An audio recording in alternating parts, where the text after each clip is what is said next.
G'day viewers, this is Troy from Troy's Visual Arts channel. I've shot another roll of vintage film today. This is a very special video because the vintage roll of film in question is colour film. Ultra vintage Kodak Kodacolor 120 roll film. Now this film was made no later than 1963 as Kodacolor X was introduced that year, superseding Kodacolor, and it was made no earlier than 1955 because this roll of film says C22 process, which 1955 C22 was made universal for Kodacolor films. So this film was made between 1955 and 1963. Pity I don't have the actual expiry date because this film did not come in its package when I bought it. But anyway, I shot it in my Dell camera today. Did some shots around Kiama, and yeah, I shot the film at 1/50 second exposure, and at around f11 to about, no, actually f8 to about f3.5 depending on the lighting. Well, anyway, yeah, I developed this film in colour. I didn't develop it as a black and white negative. I developed it in my Tetanal C41 colour kit. I did it as a cold develop for 20 minutes at 20 degrees Celsius, and I blitzed it for 8 minutes at standard room temperature, and stabilised it for about a minute and a half. And of course I rinsed in between. And would you believe it worked? This film has pictures, and in colour too, because I can see the colour in it. I'm going to turn on my LED light bank and show you. Probably a better sticking piece of paper from the light bank so I can disperse the light a bit more. Anyway, as you can see here, there's pictures. Some of the pictures came up quite clear, some of them look quite faded, but nevertheless they're there. I am absolutely stoked that this film this old developed successfully in colour, cross-processed with C41, because it was actually meant to be developed in C22, but C22 and C41, they actually seem to have a lot. Those two different developers seem to have a lot in common. Now, getting to the point of colour. See this cow here with flowers on it. You can notice the distinct colours in negative form. Well, it's a bit more obvious to the human eye because the fact that I'm getting a bit of yellowing from the light. Ah, here we are. Look at that. Yeah, that's the cow sculpture at the art gallery down Kiama. You can see with its hippie flowers of various colours. You can see here the difference in colours in its complementary colours, cyan, yellow, and magenta is various colours of that negative form. I'm getting lost in my words, forgive me. But anyway, the colours are there, and on inversion I should either get a good colour picture or a colour picture that's pretty off hue, which I can later colour correct in Photoshop. But yeah, look at that. Colour from a vintage film that's over 50 years old. I wasn't expecting results this good. I was expecting something, but nothing this good. Now let's look at some even better pictures.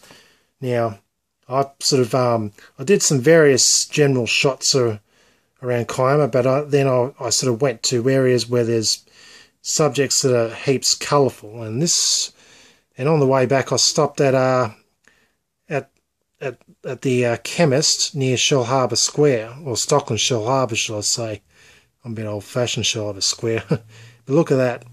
If this stupid camera can focus, look at that colour.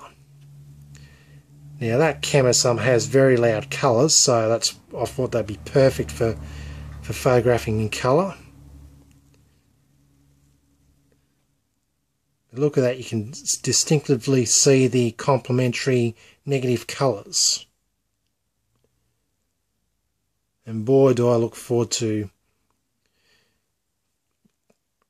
inverting this and seeing how it looks in its positive form. I believe these pictures are going to come up brilliant.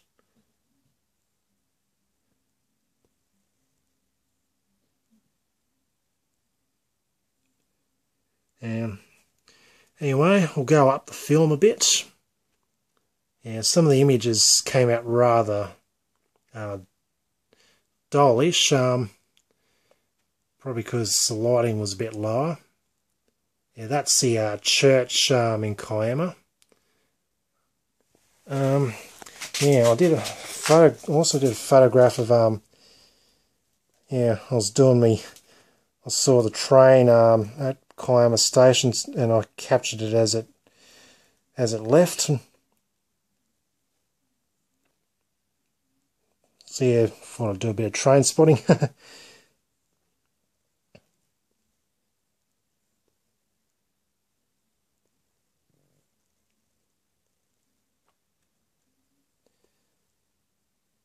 And once again, the cow.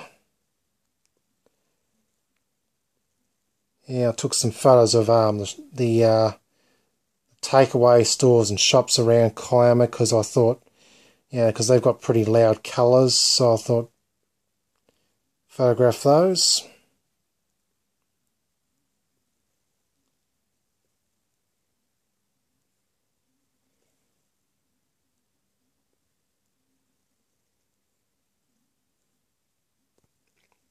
Yeah, it was a pity today was quite a cloudy afternoon. So it was quite sunny this morning, but yeah. Nonetheless, it was bright enough for this film to work and make decent pictures. I had to sort of figure out the ASA rating of this film, which works out to be 32, which is a less sensitive film than your standard 100 ASA black and white films of the era. So yeah, it required a bit more exposure time, but that was common with colour film back in the good old days. They were they required more exposure time, so were of a lower ASA value. But the advantage of slower developed film is you get much finer pictures than you do with high speed film, because you get high speed, you get more coarser, grainier pictures. So that's the advantage of slow developed film. Not slow developed, sorry, slow exposure film I meant.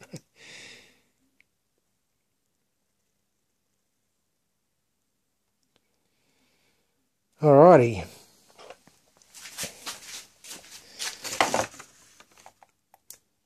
Anyway, what can I say? I am 100% stoked that this film worked and came out very nicely.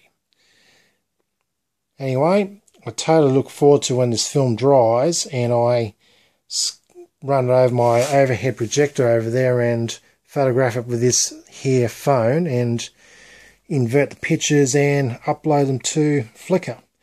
I totally look forward to seeing how they turn out, how the colours turn out, how accurately the colours turn out. I know I've seen some Kodacolor X films of the 60s era get developed in C41, and they produce some rather funky looking colours. They sort of come up with sort of like really, I don't know, red, green sort of hues, something like that. Really reddish, greeny. The reds and the greens come out, but the blues don't seem to show up. Then some of the Kodak Kodacolor X films did come up with reasonably accurate colours. So yeah, you got mixtures of results with. I've seen mixtures of results with Kodacolor X films, and I've actually recently got off eBay a couple of Kodacolor X films, which I'm gonna shoot hopefully sometime soon. Anyway, once again, successfully developed late 50s, early 60s era Kodak Kodacolor 120 roll film. I hope you enjoyed this video. This is Troy from the Troy's Visual Arts channel, signing out.